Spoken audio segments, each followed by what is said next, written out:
Hello मेरे प्यारे बच्चों, मैं हूं सुधीर पांडे और आप देख रहे हैं 100 times education the branch of knowledge. तो बच्चों, इसलिए समय हम लोग पढ़ रहे हैं क्लास 10th की बायोलॉजी चैप्टर नंबर 1, जिसका नाम है रिप्रोडक्शन इन ऑर्गेनिजम्स, जीवों में जनन। तो बच्चों, हम लोग जो है इसका जो है पूरा का पूरा जो है जितने भी टॉपिक थे हम लोगों ने सब पढ़ लिया है और एक लेक्चर में हमने इसके कुछ सिंपल जो है ऑब्जेक्टिव क्वेश्चन से किए हैं। आज इस लेक्चर में हम लोग जो है बहुत ही इम्पोर्टेंट ना, या आप ये कह सकते हैं कि मोस्ट इम्पोर्टेंट क्वेश्चंस करेंगे जो कि प्रीवियस ईयर्स में आए हुए हैं।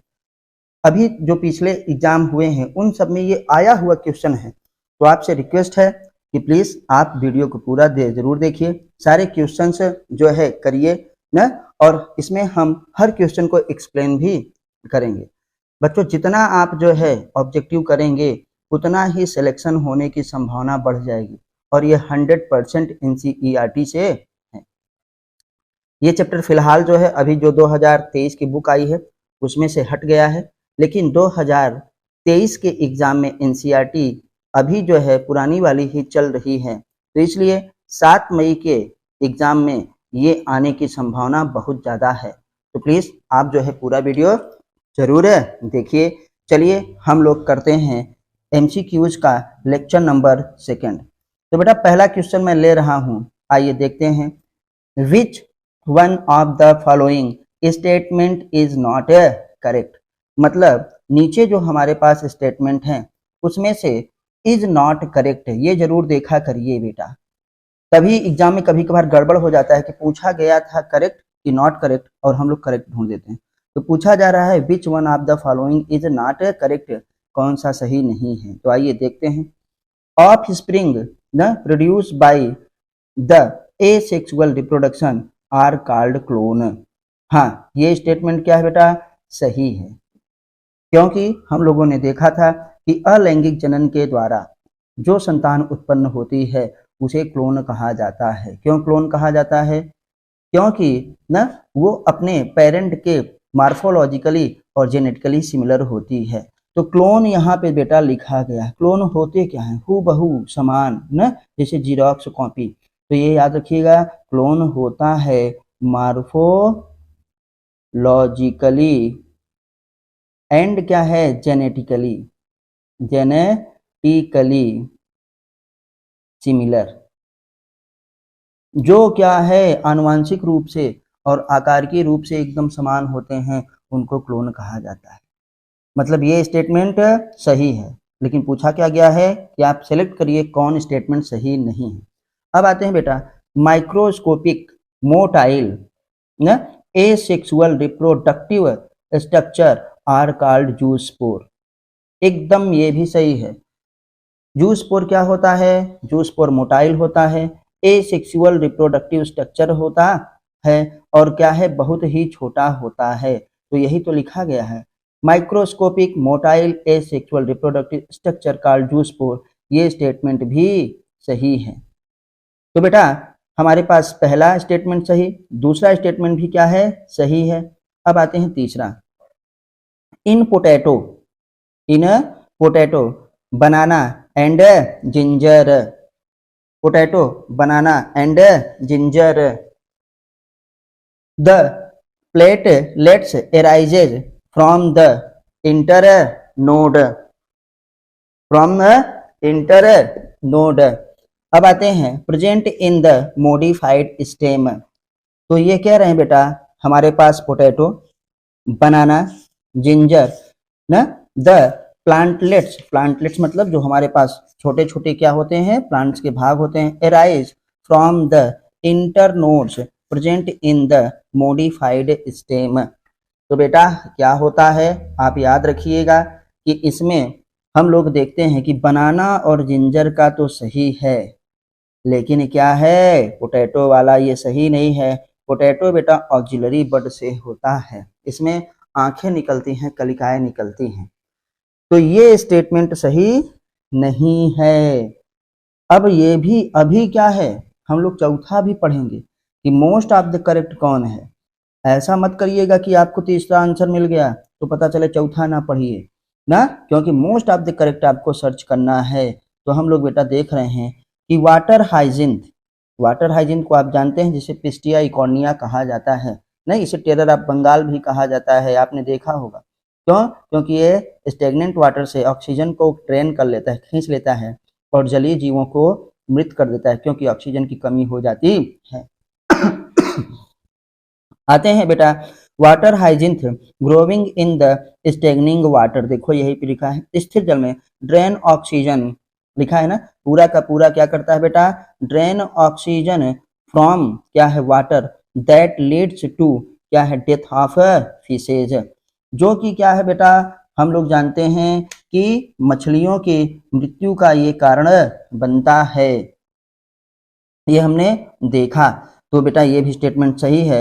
इसका मतलब इस क्वेश्चन में बेटा ऑप्शन नंबर सी हमारे पास सही है, ये इनकरेक्ट है।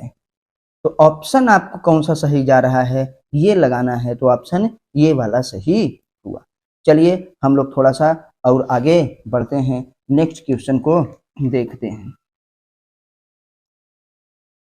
चलिए देखते हैं, आइए देखते हैं which one of the following the generates new क्या है genetic combination leading to variation. तो आप जानते हैं कि वेरिएशन किसके द्वारा आता है, वेरिएशन बेटा हम जानते हैं वेजिटेटिव रिप्रोडक्शन, नहीं ये भी एसेक्सुअल हुए।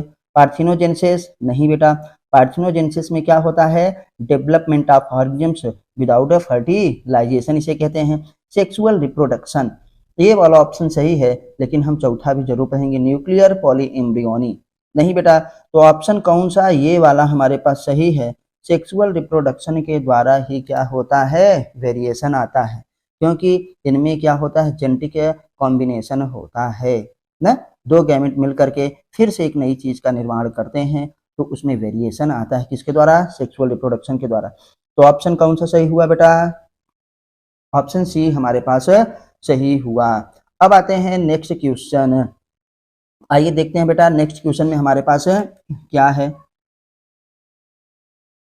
वेजिटेटिव, ध्यान से देखिए, वेजिटेटिव प्रोपेगेशन इन पिस्टिया इकोनिया, अभी आपको बताए थे पिस्टिया इकोनिया वही हमारे पास जो है क्या बेटा, जैसे वाटर हाइजीन कहते हैं जिसे, तो किसके द्वारा बेटा इसमें क्या होता है, कायिक प्रवर्धन होता है ना, वेजिटेटिव प्रोपेगेशन मतलब कायिक प्रवर्धन, किस संरचना के द्वारा फिर से जो है पिस्टिया क्या होता है, जनन करता है। तो ऑफसेट, क्या बेटा, ऑफसेट इज करेक्ट आंसर, देखो स्टोलन ना, ऑफसेट सही है। रनर और शकर तो आप जानते हैं मिंट वगैरह में पाया जाता है, तो ऑप्शन क्या है, बी क्या है, करेक्ट है बेटा। ये सब क्वेश्चन जरूर करिए, बहुत ही इंपॉर्टेंट क्वेश्चन है। आइए हम देखते, और सब के सब आए हुए क्वेश्चन हैं। अब हम बेटा करते हैं नेक्स्ट क्वेश्चन, फिर देखेंगे। चलिए, तो यहाँ पे नंबर जो है गलत पड़ गया है, आप नंबर पे ध्यान मत दीजिएगा, क्वेश्चन पे ध्यान दीजिएगा। देखिए लिखा है बेटा सिलेक्ट द रॉन्ग स्टेटमेंट, जो गलत स्टेटमेंट है उसको सिलेक्ट करिए। तो आइए देखते हैं कि isogametes are similar in structure function and क्या है, बिहेवियर, सही है। आइसोगैमेट्स जो होते हैं जैसे क्लोडोफोरा में आपने देखा होगा, सम स्पीसीज ऑफ क्लेमाइडोमोनास में आपने देखा है कि उसमें क्या होता है, मेल और फीमेल गैमेट दो के दोनों क्या होते हैं, सिमिलर इन साइज होते हैं। आप जो है केवल देख करके उनको ये नहीं बता सकते कि कौन सा मेल है कौन सा फीमेल है। तो जब दोनों गैमेट मेल और फीमेल एक ही जैसे होते हैं ना, तो उसे हम आइसोगैमेट्स कहते हैं। तो बेटा ये स्टेटमेंट क्या है, सही है। अब आते हैं एन आइसोगैमेट्स डिफर न either in structure function and behaviour, हाँ ये भी सही है। एन आइसोगैमेट्स या हेट्रोगैमेट्स क्या होते हैं बेटा, एक दूसरे से भिन्न होते हैं, उसमें फीमेल बड़ी होती है एन आइसोगैमेट्स में, और मेल क्या होता है, छोटा होता है। अब आते हैं ऑप्शन बेटा, हम लोग देखते हैं थर्ड, हमको रॉन्ग वाला सेलेक्ट करना है, ये दोनों तो क्या है, ट्रू है, सही है। इन ऊ साइट्स में ऊ हमारे पास देखते हैं, सॉरी माइस्टीज, ऊ माइस्टीज फीमेल गैमेट्स इज क्या है, स्मॉलर, ना ना ना ना ना, ये मिल गया। अभी हम बोले थे कि फीमेल गैमिट क्या होगा, जब भी होगी फीमेल गैमिट बड़ी होगी, मेल गैमिट छोटा होगा। फीमेल गैमिट क्या होगा, लेस मोटाइल या नॉन मोटाइल होगी, लेकिन क्या है, मेल गैमिट मोटाइल होगा। इन क्या है, ओमाइस्टीज है, फीमेल गैमिट इज क्या है, स्मॉलर ना, लार्जर होता है, एंड मेल ना, while male gamete is larger and non motile. यही स्टेटमेंट क्या है बेटा, इनकरेक्ट है। ये इनकरेक्ट है, लेकिन चौथा ऑप्शन जरूर पढ़ेंगे, ऐसी गलती मत करिएगा, चारों पढ़ के तब आंसर दीजिए, ये आप जान गए हैं ना। अब अभी एक ही हमको जो है सही सिलेक्ट करना है, तो इसको कर लीजिए, सिलेक्ट है, लेकिन कभी कभार क्या होता है, जो नीचे वाले होते हैं उसमें भी ए बी सी करके दिया रहता है, इसलिए पूरा बच्चों जरूर पढ़िएगा। क्लेमाइडोमोनास एक्सहिबिट बोथ क्या है, आइसोगैमी एंड क्या है, एनाइसोगैमी एंड फ्यूकस शो क्या है, ऊगैमी, ऊगैमस। ठीक बच्चों, हाँ, तो ये भी बात सही है। अभी बोले थे सम स्पीसीज ऑफ क्लेमाइडोमोनास में आइसोगैमेट्स होता है, और क्या सम स्पीसीज ऑफ क्या है, क्लेमाइडोमोनास में एनाइसोगैमस होता है ना। अफ्यूकस शो क्या है, ऊगैमी, मतलब एनाइसोगैमस में ही ऊगैमी आता है, जिसमें फीमेल लार्जर होती है ना, स्टैटिक या लेस मोटाइल, और मेल क्या होता है, मोटाइल होता है। तो बेटा ऑप्शन कौन सा सही हुआ, ऑप्शन नंबर सी सही हो गया। अब आइए हम लोग नेक्स्ट क्वेश्चन करते हैं। प्रोडक्शन ऑफ, यहाँ पे देखिए, production of A sexual reproduction, production of A sexual reproduction न जनरली क्या होता है, जनरेट्स, क्या जनरेट करता है, आइए देखते हैं। Production of sexual reproduction generally generates longer क्या है, विजिबिलिटी ऑफ सीड, प्रोलॉन्ग्ड क्या है, डोरमेंसी न, अभी नहीं, इससे कोई लेना देना नहीं है। सेक्सुअल रिप्रोडक्शन से हमारे पास जनरेट क्या होता है बेटा, new genetic combination leading to variation ना, यही ऑप्शन सही है। क्लेमाइडोमोनास में आइए देखते हैं, exhibit both isogamy and anisogamy and Fucus क्या होता है, सो हमारे पास ऊगेमी। तो आप जानते हैं आइसोगेमी और एनाइसोगेमी की बातें नहीं पूछी गई है, इसमें पूछा गया है कि बताइए आप सेक्सुअल रिप्रोडक्शन ना जनरली क्या शो करता है, क्या जनरेट करता है। तो बेटा सेक्सुअल रिप्रोडक्शन शो करता है न्यू क्या है, जेनेटिक कॉम्बिनेशन। अभी पहले वाले आगे जो क्वेश्चन आया था ना, उसमें हम लोगों ने देखा था leading to variation. Sexual reproduction की यही तो खासियत है कि सेक्सुअल रिप्रोडक्शन के द्वारा क्या होता है, विभिन्नताएं उत्पन्न होती हैं, और विभिन्नताएं विकास के लिए बहुत ही जरूरी है। आइए बेटा हम लोग नेक्स्ट क्वेश्चन करते हैं। Which one of the following, ध्यान से देखिए, लिखा है which one of the following is correctly matched, कौन करेक्ट मैच है। ओनियन किसका वेजिटेटिव, हमारे पास ओनियन में ए सेक्सुअल रिप्रोडक्शन किसके द्वारा होता है ना, आइए देखते हैं, बल्ब के द्वारा ने, जिंजर किसमें, शकर्स के द्वारा नहीं, हम लोग देखे हैं जिंजर और बनाना में राइजोम के द्वारा होता है। कहीं कहीं शकर्स दिया है वो सही नहीं है ना, भले उन्होंने सही आंसर माना हो, लेकिन एनसीईआरटी में लिखा है ginger and banana by rhizome. Chlamydomonas किसके द्वारा होता है, कह रहे हैं कोनिडिया के द्वारा, नहीं, कोनिडिया किसका होता है बेटा, पेनिसिलियम का, याद रखिएगा। जू स्पोर नहीं, किसमें बनता है, ईस्ट में, नहीं, ईस्ट में जू स्पोर के द्वारा नहीं, जू स्पोर किसमें होता है, हमारे पास क्लेमाइडोमोनास में होता है। ईस्ट में तो बडिंग के द्वारा होता है, किसके द्वारा, मुकुलन के द्वारा। तो बेटा कौन सा ऑप्शन हमारे पास सही हुआ, ऑप्शन ए इज क्या है, करेक्ट, बल्ब के द्वारा, बल्बिल से जिसे हम कहते हैं, तो केवल बल्ब से यहाँ पे लिखा है, तो ये ऑप्शन हमारे पास सही हुआ। आइए बच्चों नेक्स्ट क्वेश्चन करते हैं। नेक्स्ट क्वेश्चन में है the eyes of, the eyes of potato क्या है, ट्यूब्स आर, जो हम जानते हैं पोटैटो में क्या होता है, आंखें होती हैं, वो कौन सी बर्ड है। तो एनसीईआरटी में साफ साफ लिखा है, जहाँ पे इमेज बना है बच्चों आप देखिएगा जरूर, कि वो क्या होती हैं, फ्लावर बर्ड नहीं, सूट बर्ड नहीं, रूट बर्ड नहीं, वो एक्जिलरी बर्ड है, क्या है, एक्जिलरी बर्ड होती हैं। तो ये कौन सा ऑप्शन सही है, एकदम सी वाला ऑप्शन सही है, इसको आप बुक में जरूर देखिए। आइए अब हम बेटा नेक्स्ट क्वेश्चन की तरफ चलते हैं। आइए अब हम आते हैं ड्यूरिंग रीजनरेशन, लिखा है during regeneration modification of an organ to क्या है other organ is known as. Regeneration में आप जानते हैं कि बॉडी का जो पार्ट लॉस हो जाता है वो फिर से रीजनरेट कर जाता है, पुनः बन जाता है। तो वही कहा जा रहा है कि during regeneration modification of an क्या है organ to another organ is known as, क्या कहा जाता है उसे? तो बेटा उसे हम लोग कहते हैं मार्फोजेनेसिस नहीं, एपीमार्फोसिस नहीं, मार्फोलेक्सिस नहीं। तो एक्रो क्या है? ये बहुत पुराना क्वेश्चन है इसलिए ध्यान रखिएगा, अब आता नहीं। एक्रो हमारे पास पैरामर्सी ग्रोथ है, तो बेटा कौन सा सही है? एपीमार्फोसिस इज करेक्ट आंसर। एक्रोटोमार्फी ग्रोथ नहीं, एपीमार्फोसिस इसे कहा जाता है। इसको सीधे सीधे याद रखिएगा। अब आते हैं बेटा नेक्स्ट क्वेश्चन में। The process of series of changes from larva to adult after embryonic development is called, क्या कहते हैं हम लोग? जैसे मेढक में आपने सुना होगा ना तमाम चीज, लार्वा जब टेडपोड उसका क्या होता है एडल्ट में बदलता है, तो बेटा उसे क्या कहते हैं? मेटामार्फोसिस।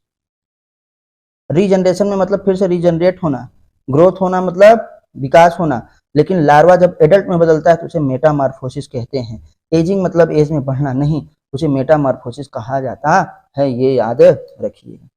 अब आते हैं बेटा हमारे पास बहुत ही इंपॉर्टेंट क्वेश्चन है ना, और हम लोग इसको कई बार किए हैं। अभी हमारा जो आपने शॉर्ट्स देखा था उसमें भी ये हमने बताया था, तो जरूर देखिए। आपसे रिक्वेस्ट है प्लीज चैनल को सब्सक्राइब करिए, वीडियो को लाइक करिए, अपने दोस्तों के साथ शेयर करिए, कमेंट के माध्यम से आप हमको अपने सुझाव जरूर दीजिए कि हमें और क्या करना चाहिए, कि वीडियो आपको ज़्यादा से ज़्यादा अच्छी लगे, और प्लीज़ सब्सक्राइबर बढ़वाने में हेल्प जरूर करिए।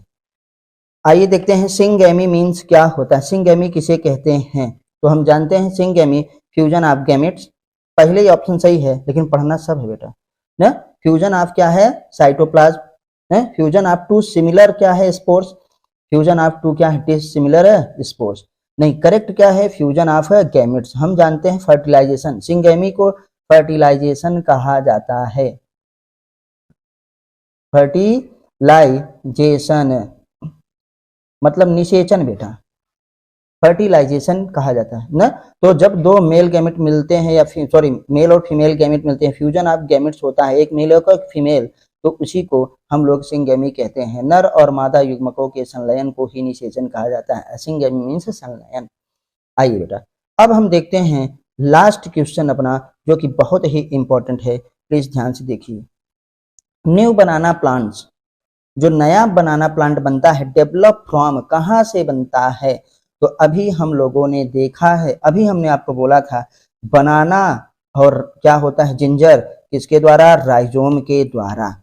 आपको कहीं कहीं बेटा सकर्स मिलेगा, लेकिन suckers is not correct answer, rhizome is क्या है? Correct answer. एनसीईआरटी में ये साफ साफ लिखा है। तो new banana plants develop from या एराइज फ्रॉम क्या होता है? राइजोम। केले का जो छोटे छोटे भाग होते हैं नीचे, जिसमें छोटे छोटे क्या होते हैं? राइजोम जैसे रूट्स जैसी संरचनाएं होती हैं, उसी वाले केले को हम जाकर लगा देते हैं तो नया केला हमको मिल जाता है।